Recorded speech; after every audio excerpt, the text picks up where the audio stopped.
Refuah Shalema. So again, this is a shiur. It's I think 3 months that we're doing this every week on Mondays at 8:30. We have a rotation of various different speakers, and we're very blessed. Oh, let me just say that this is the Zchut Refuah Shalema of our dear friend Jackie Baczynski. Her name is Yaakova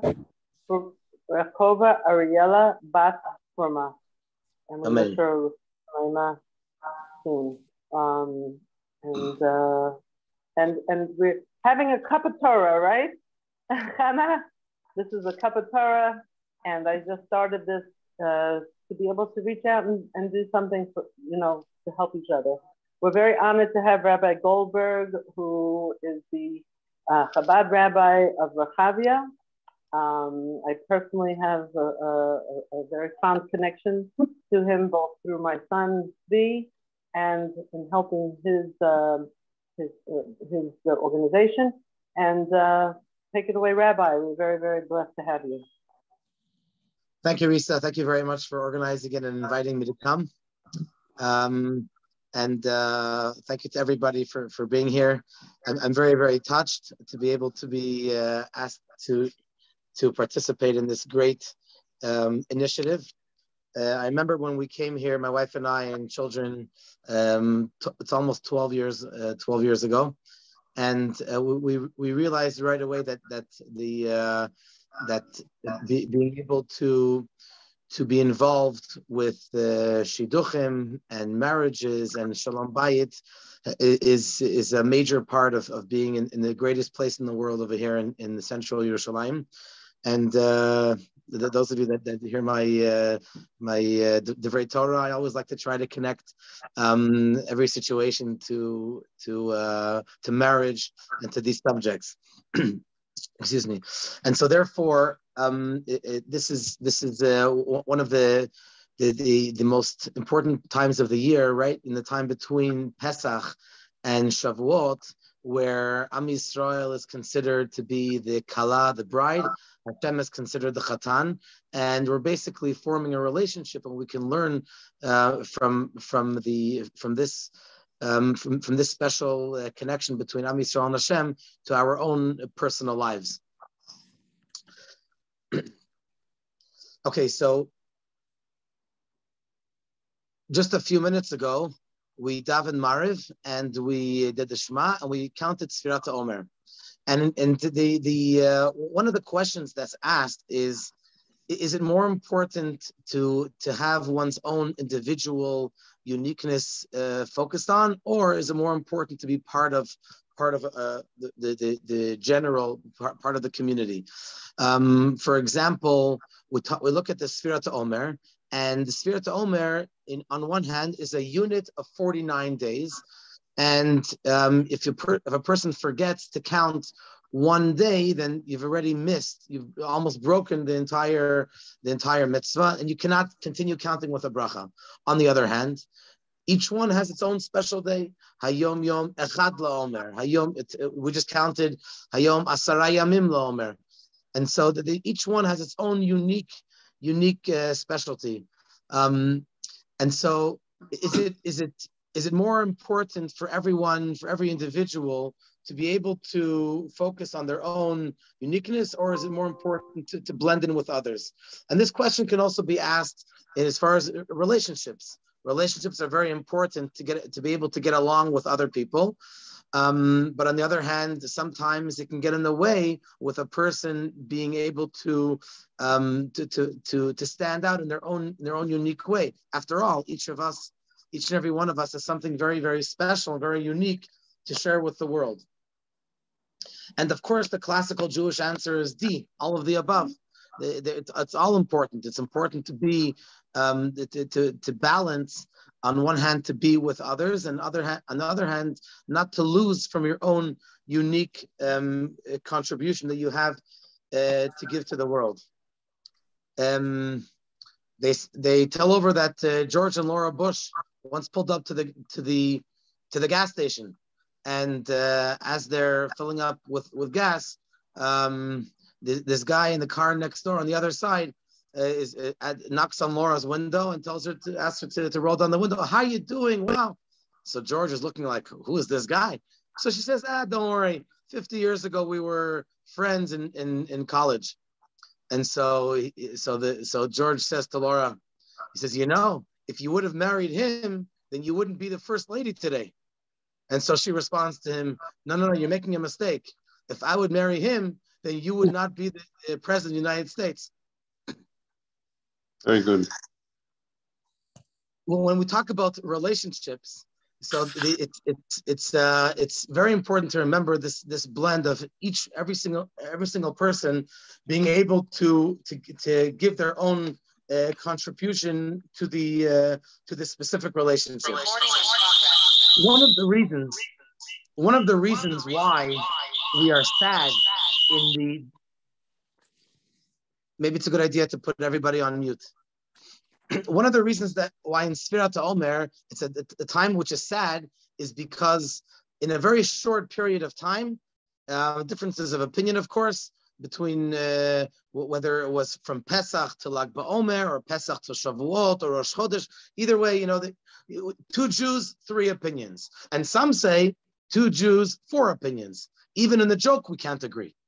And so either way you cut the cake, in a very short amount of time, the Talmud says that the 24,000 students of Rabbi Akiva passed away. And that's very, very sad.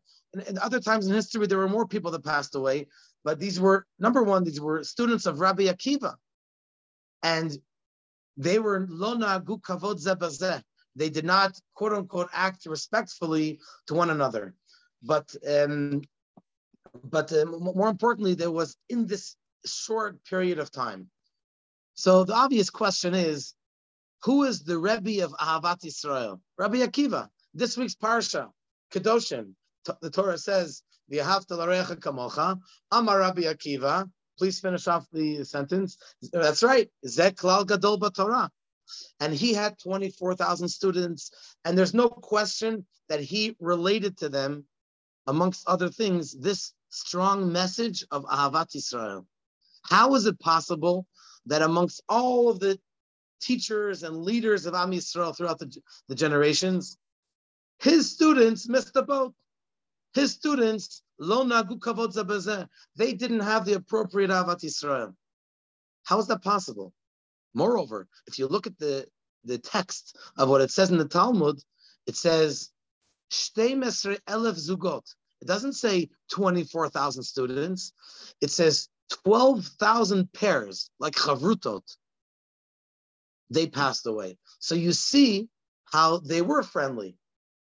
So where did they miss the boat? What happened over here? Why is there such up until today, we're still mourning for this terrible plague that took place in Am Yisrael with these 24,000 students. So it turns out that they actually did have Ahavat Yisrael. A, they were the students of Rabbi Akiva, and B, you see it in the text. There were 12,000 pairs, 12,000 chavrutot. So where did they miss the boat? Look at the text. Lo nagu kavod zeh b'zeh. And we're going to try to touch upon now, Be'ezrat Hashem, on the difference between ahava, love, and kavod, and respect. So I want to start with a story, very, very moving story, that there was a woman who was a balat shuvah in America, and she and her husband decided to invite for Friday night meal, to invite over a friend of hers, and hopefully she would see the beautiful ambiance of the Shabbat, and she would also want to become a balat shuvah. And so Friday night after the meal, the couple had some kind of disagreement, and they didn't want to argue in their room, where I guess the top floor was where the bedrooms were, and downstairs was the dining room and the kitchen, living room.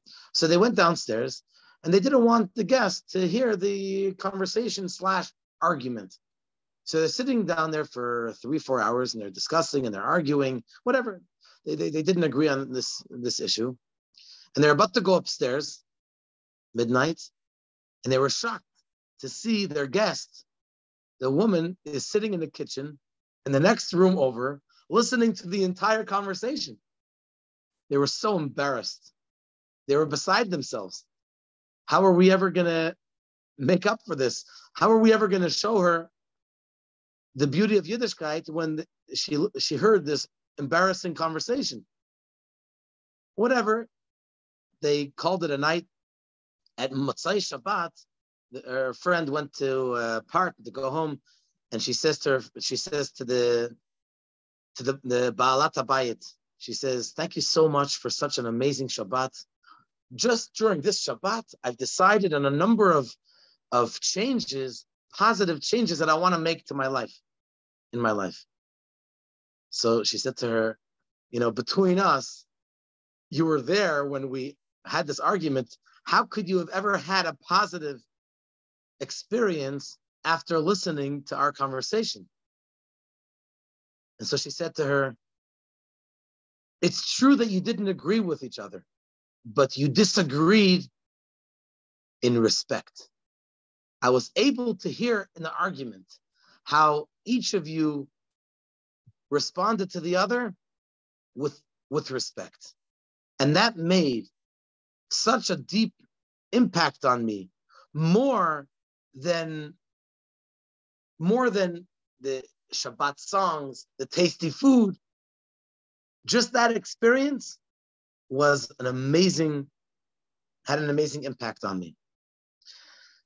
The difference between, what is the difference between love and respect? In order to understand the difference, we have to understand what's the source of love and what is the source of respect. You probably know, after we count the Omer, we say the Kabbalistic terminology, the first week is the week of Chesed. So the first night is Chesed of Chesed, the second night is Gevura within Chesed, and tonight is Tiferet within Gevura. Basically, all of the Sfirot, all of the Midot, levels of emotion, are all intertwined. So we have, each week is another week of the 7 emotions, and each day, the 7 days of the week, is sort of intertwined into the week, that specific week. So the first week is the week of Chesed, and the second week is a week of Gevura.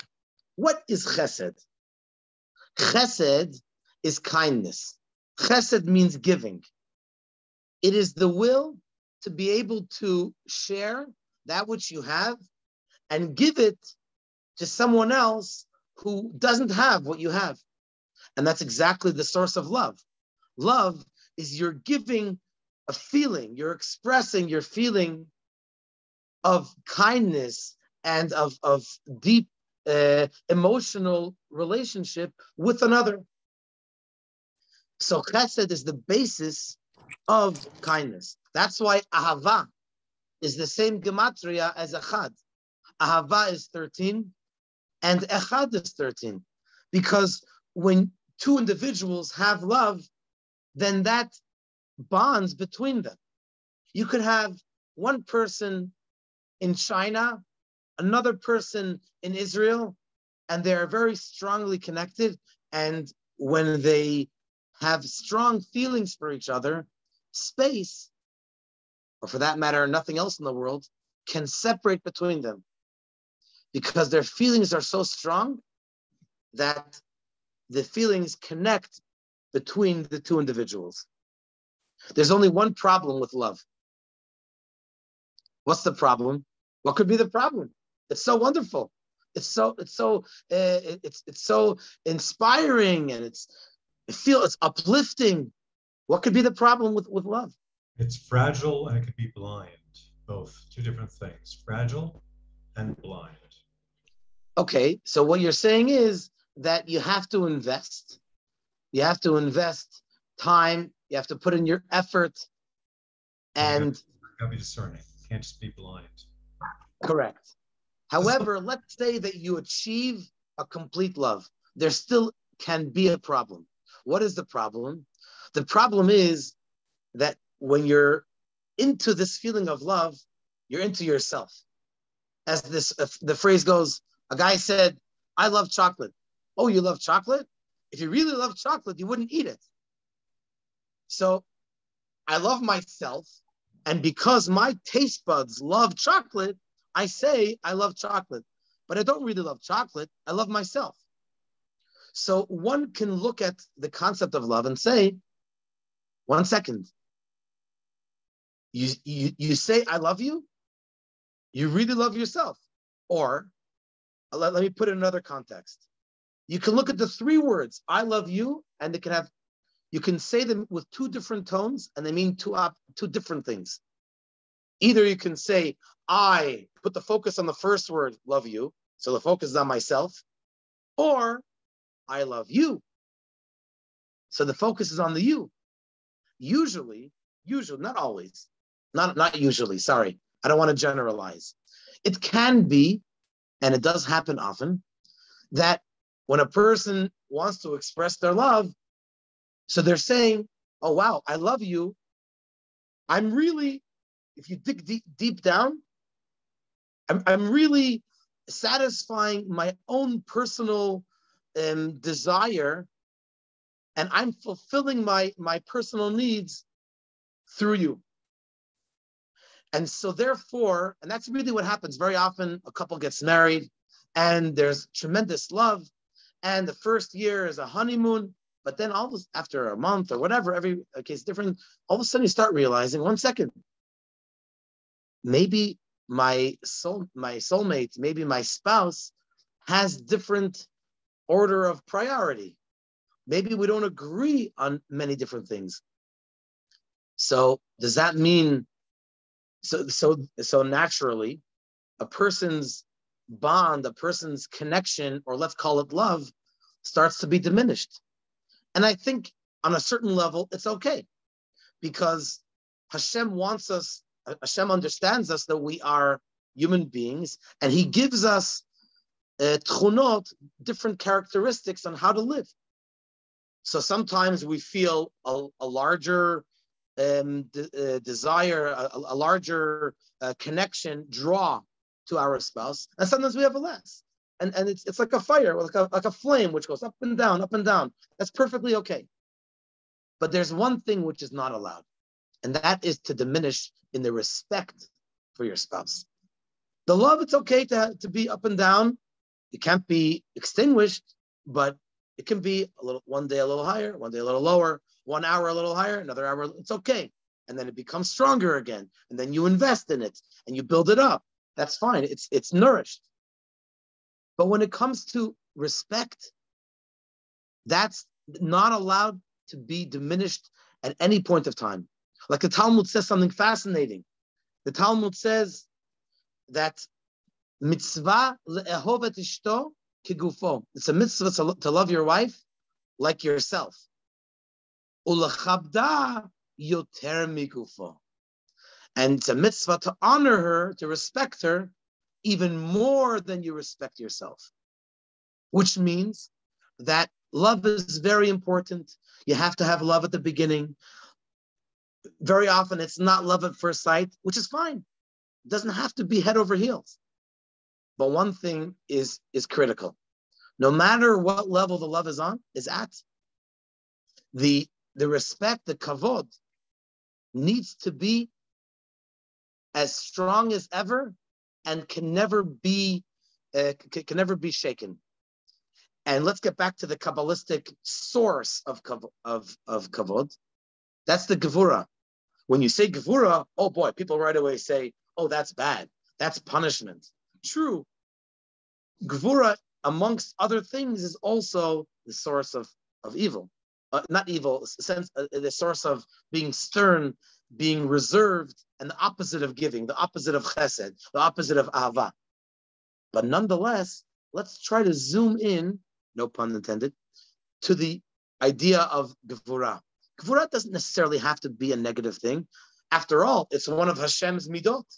When we say chesed, gevura, teferet, netzach, hod, yesod, malchut, these are all Hashem's midot. So what is gevura? Gevura, when someone has chesed, what are you doing? You're giving. You give tzedakah. But if you give too much, pure chesed, so to speak, I'm going to take it to an extreme for a second. Please excuse me. One could say he's giving to a terrorist organization, And he's giving. What do you mean? I'm giving tzedakah. I'm giving charity. I'm giving. Come on, that's a red line already. You're giving too much. Even giving has to be within reason, so to speak. So gevura, what does gevura mean? Someone comes and says, can you please lend me $100?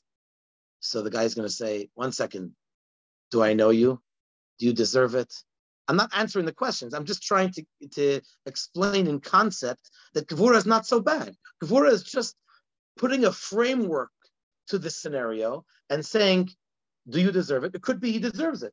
But we're not just giving without reason, without infinite giving. It's giving within a certain framework, and everyone has their own framework. So that's kavod.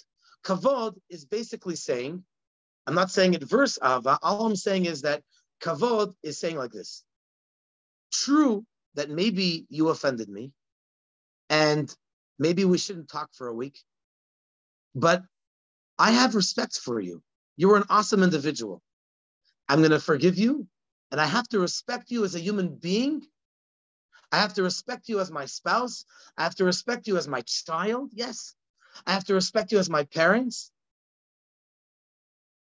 Despite the fact if there is an emotional draw of love between us, pay attention that this is the mitzvah of kibud av va'em. Kibud av va'em, kibud. Doesn't say you have to love your parents. It says you have to respect your parents. There's a big difference. Unfortunately, a lot of children don't respect their parents. Different people express that in different ways. Hopefully less bluntly. But kavod, that there has to be. We're not gonna what's the word? We're not going to settle on the kavod. The ahava, we could bargain a little bit. But on the kavod, that's something, mutual respect is something which is extremely important.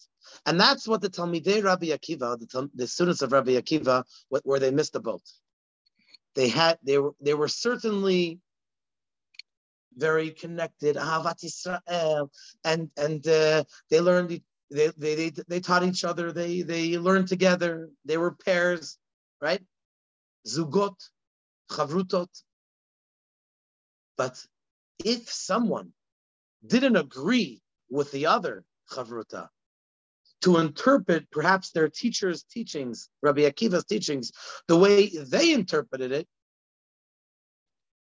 then they hated. I don't think they got into a boxing match, but lo nagu kavod zabazeh, and that's very sad. Until today, we're suffering from that. You know, it says, "Kishem she'en partzufeim domot, kach en deoteim shavot." Just like two people don't look alike, so too no two people think alike. So the Rebbe of Kotsk once asked, what's the connection between opinions and the way people look? And he said something so beautiful, a beautiful point. He said, no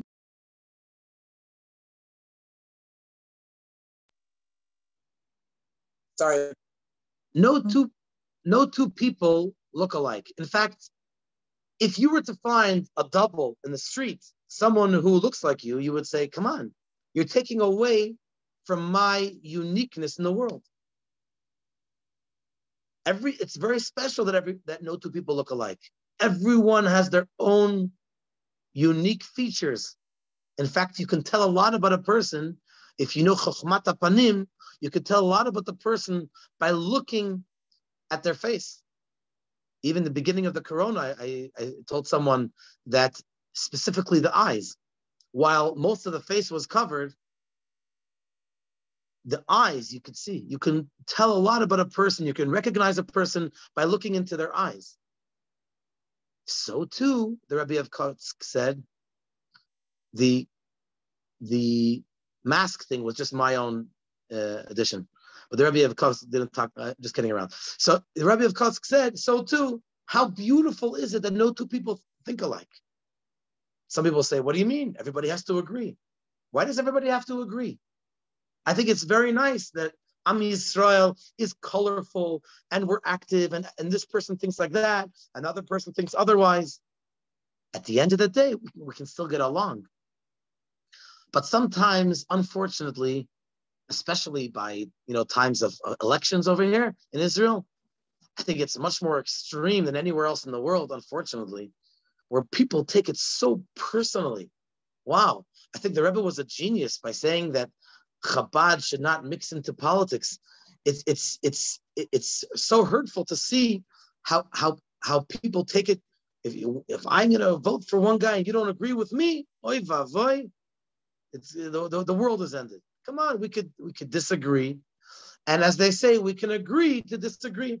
Why? Because you have the kavod, you have the mutual respect. That's the most important thing that's around. And the truth is that if you have the respect, becomes a great tool to build up the ahava too. Because if you realize that even though we don't agree, we could still respect each other, then that brings people together. And that brings love. That brings healthy emotions to be able to be shared from one to another in any relationship. There's a relation, parents, friends, neighbors. They say every person has a neighbor that drives the whole building crazy or the whole block crazy. But, and some people will drop off a little mishloach manot on Purim, knock lightly at the door. Hopefully they're not going to answer and leave it on the floor. But at least you've done it. At least you've done your little part in building up Ahavat Yisrael, building up connections and relationships between people. You don't have to love the guy. You don't have to agree with them. But they're a neighbor and malasot. I think one of the most beautiful things we talk about Pirkei Avot during these weeks after Pesach, Shachen Tov. To be a Shachen Tov is a tremendous bracha. To have a Lev Tov is wonderful. Ayin Tova, beautiful. But Shachen Tov, that's a chidush. That's something really, really unique. I'm sorry, I think someone said something. I don't know if you want to pause now, or maybe we should just finish. I'm just saying that there's a relationship, a connection between being respectful and respecting a person. There is a connection between being respectful and respecting a person. But these are two different things. And often we find ourselves, I think, not disrespecting this. There are people we disrespect, but not necessarily disrespecting people, the average person, but we want to go out, we were diplomatic, we want to be respectful because it's the right thing to do, but we may not fully respect them. When it comes to, however, close friends or a spouse, I'm sure that if we all can agree, every single one of us, not just out of respect, we all can agree that we have to actually not just be respectful, which sometimes it's hard to do, but actually respect the person. So I know, for instance, that I will marry someone who I respect. I may not agree with her all the time. There might be times that I feel, oh my gosh, and even slighted, but I have to have had there at the core and ongoingly a respect for the person, for who they are, for their thinking, for their caring, for etc. And if there's other things I disagree with, then okay, I do, either because I'm wrong or because she's wrong. Mm-hmm. So I would want to just, and not that you haven't, but I want to differentiate between respecting a person and also acting respectfully. Two different things. You're making a very good point. Acting respectful is more of an external thing. It's like you don't know the person, or whatever you heard of the person's a respectful person, you act like a mensch. But the second point that you're saying about respecting a person is a much deeper concept, and it's a very important that you're bringing out the difference. But obviously they're both pointing in the same direction. Just one is a little more superficial and one is deeper. And you're right that the goal is to have even a deeper relationship. That's exactly what the Medrash says on the Mishnah that says, Yihi chavod chavercha, chaviv alecha keshalach, that the honor, the respect of your friend should be beloved upon you, just like you respect yourself. You have your own personal respect. So the Medrash says that Hashem tells Am Yisrael, Banai, my children, you're not missing anything. I've given you everything. Ma'ani mevakesh. They even made it into a song recently. I don't know exactly how long ago. Ma'ani mevakesh, ma'ani mevakesh. Eini mevakesh, Hashem says, Ela shetiyu ohavim ze et ze, v'tiyu mechabdim et ze laze. Two things. You should love each other and you should be respectful of each other. And so these are definitely two two different concepts, and each one needs to be focused on in its own special way. There's a beautiful story that I heard that there was this story happened about 40 years ago, but there was a chatan in Kfar Chabad, and the mashpia, you might have heard of him, Rabbi Mendel Futterfass. He was an amazing individual. Unfortunately, he suffered for a long time in Russia. They sent him away, and a lot of stories. So basically, this guy was getting married, this young lad, and Rabbi Mendel said to him, "You bought a ring for your kala?" So he said, "Yeah." He said, "Please show it to me." So he puts it in his hand and he says, "What do you see here?" So without understanding the depth of the question, the Chatan says, "I see a piece of gold. It's round. It's beautiful, plain, elegant." And so he says, "You missed the boat.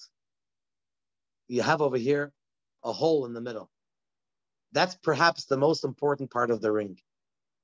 The ring is only the external part, but the middle part is the hole telling your bride that this relationship is all about you. It's less about me. It's not the I love you in the context that we said earlier. It's I love you. That's the main thing of the kavod. The kavod is looking less at yourself and looking mainly at the person standing opposite you.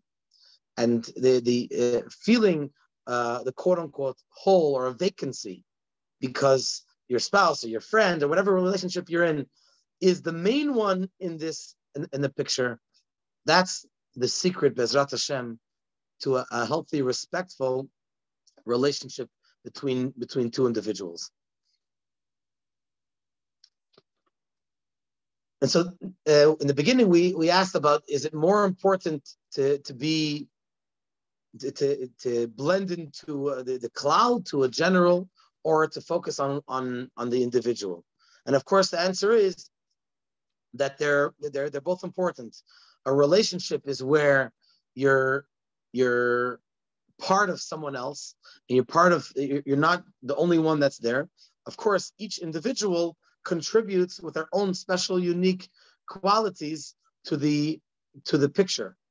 But if we come with an approach that I want to focus on your qualities as opposed to wanting to show my own, then that is the ultimate concept of kavod. And and this is the secret of Ahavat Yisrael in general. How do you expect to have the Ahavta l'Orecha kamocha? How do you expect to look at another person and to love them kamocha, just like you love yourself? So the answer is through this kavod. The kavod helps when you look at a person, you look deep down into the person. And it's not necessarily the person's actions that brings you together, but rather who the person is, the fact that we all have a common denominator, which is the exact thing, the neshama that we have, that connects us all together. So we can borrow from the idea of relationships, of course, to the general Ahavat Yisrael. I would like to finish off with one very special story that that hopefully brings out this point in a strong way. There was a Jew in Florida. His name is Arthur Rosenfeld. He was driving in his car, and he went through a drive-in I don't know what's called drive-by coffee shop, and he was going to make his order, but his car stalled a few feet before the window. So of course, it wasn't in Israel, but in Israel we can appreciate this. Right away the guy behind him is honking and honking, and so he must have done like this, like they do, rega, or I can't move my car. Of course, the guy behind is getting really, really nervous. He gets out of his car, starts screaming every curse in the book that he can think of. Move, let's go. We got to move along. And he was so upset. He said, please, let me wait. I have to get my car to move. The guy behind him got so mad that he knocked the car with his own car, and that actually got the car to move. And so he rolled down his window and he makes his order, and he says, when he's paying for the order, he says, I want to pay for the coffee for the guy behind me. So she said, what? Why should you want to pay for his coffee? Look what he did to you. Look how he treated you. Look how he embarrassed you. So he said, listen, he probably had a bad day. He must feel terrible. And it's not really his fault that he acted like this. Let me just give him a good day. And so he leaves, Arthur leaves, and the other guy pulls up, rolls down his window, and he makes his order. And the woman at the window says, you don't have to pay. She said it was paid for, your coffee was paid for already. So he said, sorry, I did not pay for the coffee. She says, yeah, it was paid for already. He said, who? Yeah, the guy in front of you. What? So she explained what Arthur had said. It took him a couple of minutes just to land and to realize the tremendous act of chesed that the guy in front, just to make him feel good. And he said, I want to pay for the guy behind me. And this story continued for the next few people behind. Of course, the story became really long when she had to tell over what the first guy did and the second guy and the third guy. But apparently 20 people down the line, each one was so amazed by this act of chesed that they paid for the guy behind them. So it becomes a snowball effect when we act with respect, even if there isn't a tremendous amount of love and affection, obviously, for Arthur, for the guy behind him. But he was able to have the state of mind. I think it's gadluta mochin. I think it's a greatness to be able to differentiate between the words that the guy behind was saying to him and the person himself. And if we're able to zoom in, it is definitely a very, not a simple task, but if we can do it, and it takes practice, and if we do it again, then other people will see what you're doing, and they'll also want to act accordingly. So Bezrat Hashem, I really hope that we should be able to, in these days of Sfirat Omer, we should learn from the takana, the tikkun, the Rabbi Shimon Bar Yochai, and the other four students of Rabbi Akiva, that they rebuilt that which the mistake was of lo nagu kuvot zeh bazeh, and they put a great focus on Ahavat Yisrael, especially in a way of kavod. Shalom, shalom, and thank you all. Thank you. Thank you. That was very nice. Bye-bye. I heard something that I thought was very interesting that kind of fits into this. I was at a Sheva Bracha, Sure. and there was a rabbi from Baltimore, Rabbi Goldberger. I don't know if you know him, but he was talking. Relation. No, not at all. He was talking to the bride and groom, and I don't remember all of the words, but it was very interesting. He said, it's very important, it's like here, you've come together to be a unit, but you've come from different places and different experiences. And it's really important, whether you agree or disagree, to try and take the time to understand why your spouse has come to the position that they're presenting.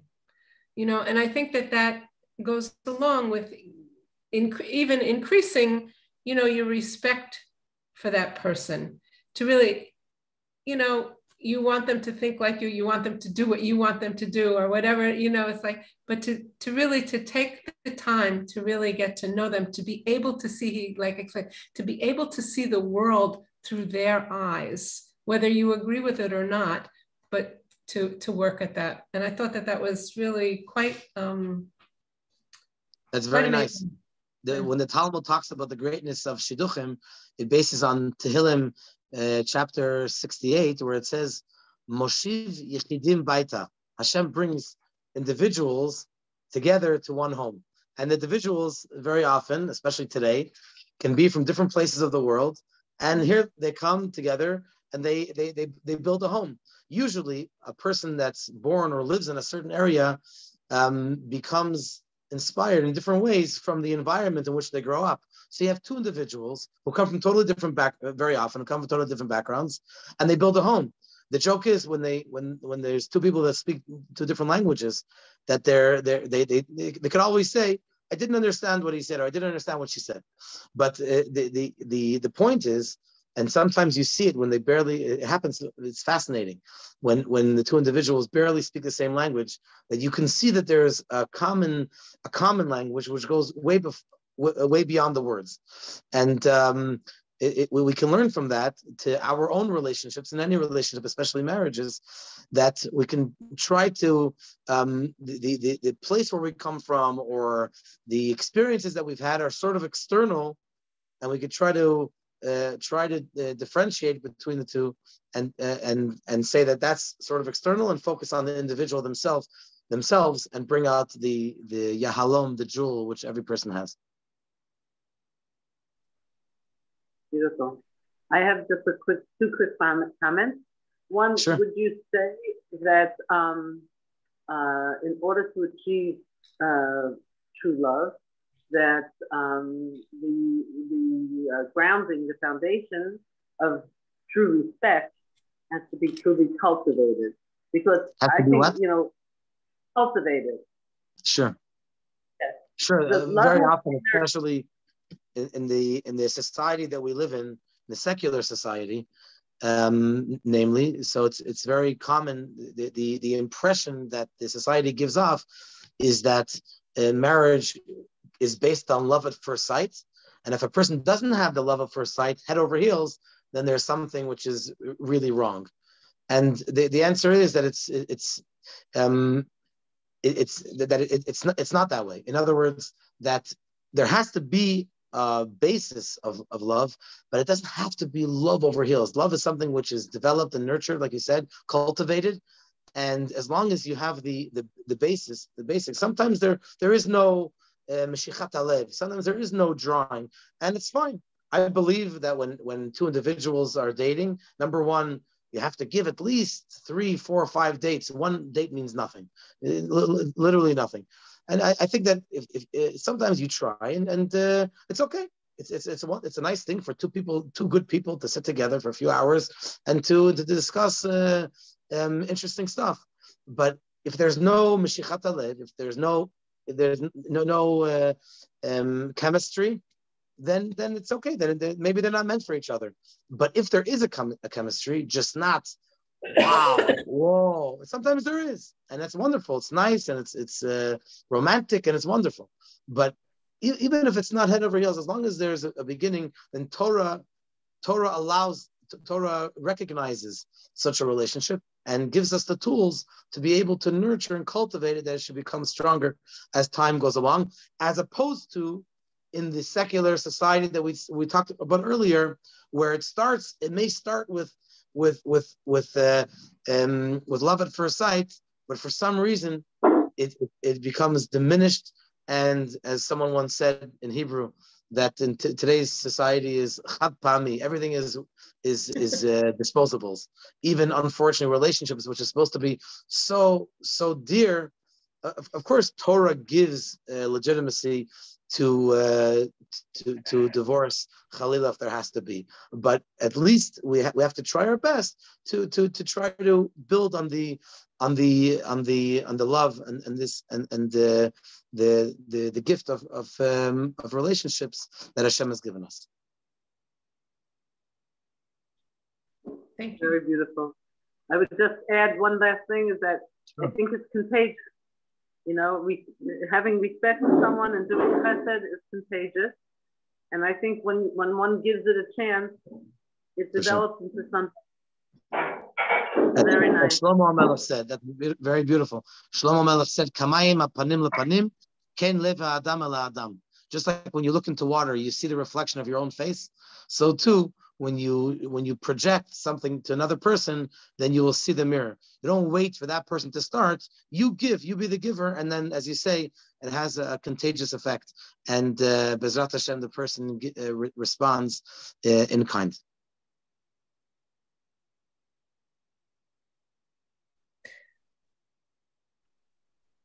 Okay. If there's no other comments, I just want to announce, first of all, thank you so much, Rabbi. It was very inspiring. I feel very inspired. You're welcome. And Rabbi Kermeyer will be speaking to us next week. And the following week, we have another very interesting speaker, Rabbi Francis Nataf. And by the way, open to, and the following week, we have Tuvia Singer. So we're open to suggestions from people, if you have recommendations of speakers, and we really need, we've had Judah stepped up, Craig steps up, Hannah steps up. Really, people are, it's contagious. People are helping each other, and we want to make this grow. We had about 30 people tonight, Baruch Hashem, and I thank everyone for coming, and thank you again, Rabbi. Thank you very much. You're welcome. Kol tov, b'sorot tovot. Thank you. Thank you. Good night, everybody. Bye-bye.